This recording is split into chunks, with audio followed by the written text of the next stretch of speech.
Good morning, everyone, and thank you for joining me this morning.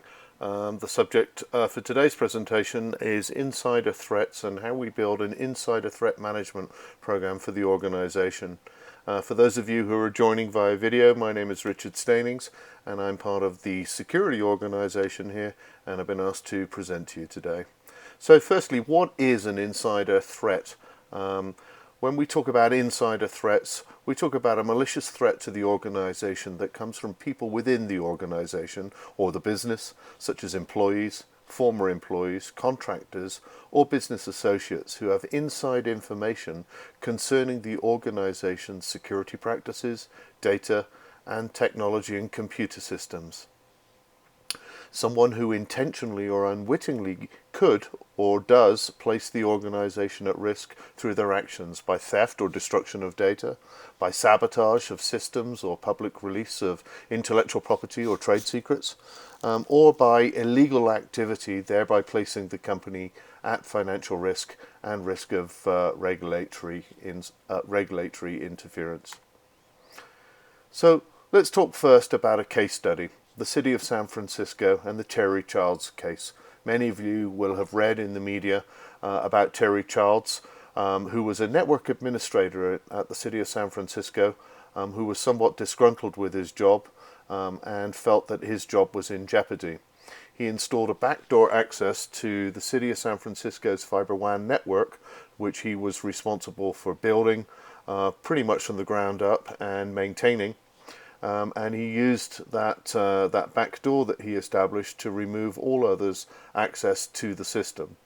The system contains a fiber WAN network that transcends the entire of city and county of San Francisco's business, including email, payroll, police records, and information on jail inmates.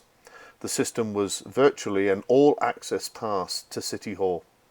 Prosecutors charged Childs with holding the city's fiber WAN network hostage and installing an unauthorized backdoor to the city's network.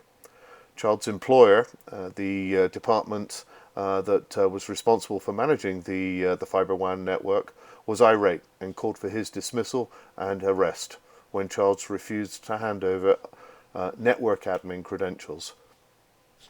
Childs' argument was that neither HR or the COO who had requested admin access of the city were technically qualified to be provided with that level of access to the core network equipment.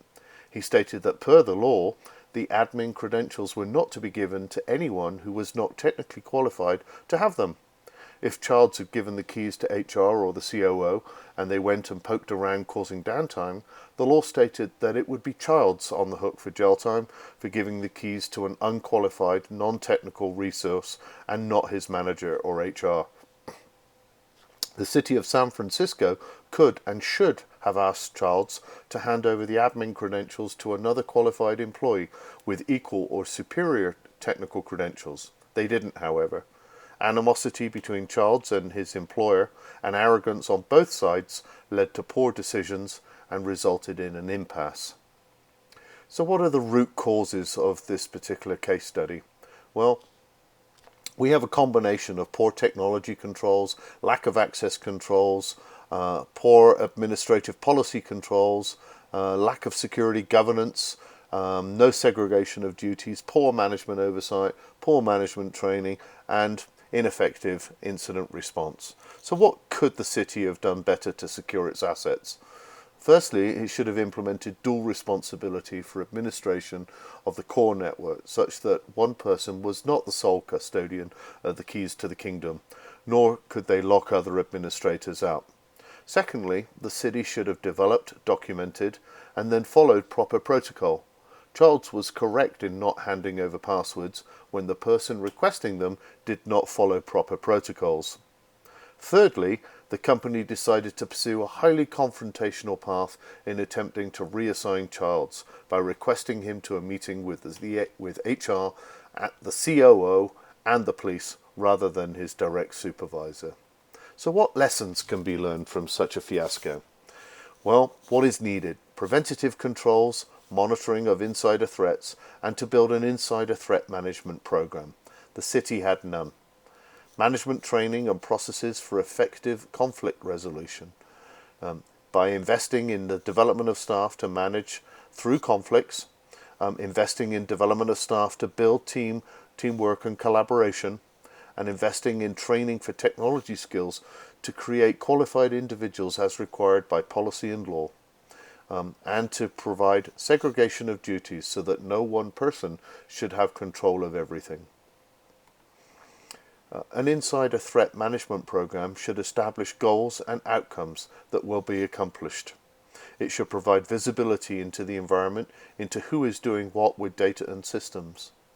It should provide monitoring to proactively monitor the environment to prevent and respond to issues before they impact the business. It should mitigate risks of adverse events by employing technology controls to help prevent issues or by the use of compensating security controls. So let's look at the three program areas. Firstly, policy. The company needs to invest in the formation and regular review of holistic, documented and disseminated security policies, standards, guidelines and procedures. Staff need to be trained to know what is expected of them and to follow the appropriate guidance or mandate, and that applies to management too. The company needs to ensure that adequate security governance is in place by assigning the oversight to a subcommittee of the risk management or compliance oversight bodies. The company needs to conduct regular assessment of risks and vulnerabilities to the business, and this ideally should be conducted by external third parties to involve auditors auditing their own work. Secondly, people. Put in place a division of labour such that no one person has the keys to the kingdom. Staff should be forced to take periodic vacations and others trained to manage the system in their absence. That way they can't get away with anything underhand. Staff like Childs should be managed by someone technical who could see what they were doing and therefore keep tabs on things. Had Childs reported to someone he respected and looked up to, he might not have got into the situation he did. Instead, he appears to have been surrounded by largely incompetent staff and management. We need to avoid such an event here. The company should provide counselling to staff that are problematic. It also needs to provide effective management training so that managerial incompetence is minimized. Thirdly, technology. We need to make sure that adequate technical controls are in place and to externally audit and assess those controls regularly to make sure they are good enough.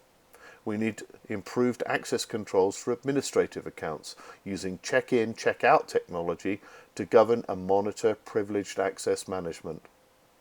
We need improved staff training for certification of skills to produce qualified administrators while educating them on best practice. So in overview, we need a solid insider threat program that is dependent upon the effective combination of policy, people, and technology controls. Like most aspects of security, it needs to be holistic and all-inclusive. One without the other doesn't get us anywhere. So what are the risks if we don't do this? Well, there are four. Firstly, increased potential loss of data. Secondly, increased potential of disruption or loss of service. Thirdly, poor oversight resulting in adverse incidents. And fourthly, increased potential for legal consequences and monetary penalties. I'm sure all of you agree that these are not outcomes that we would wish to see at the organisation, and therefore I urge you to look very carefully at this proposal. I'd like to thank you all for your time and consideration for these recommendations for an insider threat management program, and I'd like to open things up to questions, of which I'm sure you'll have many. Thank you again.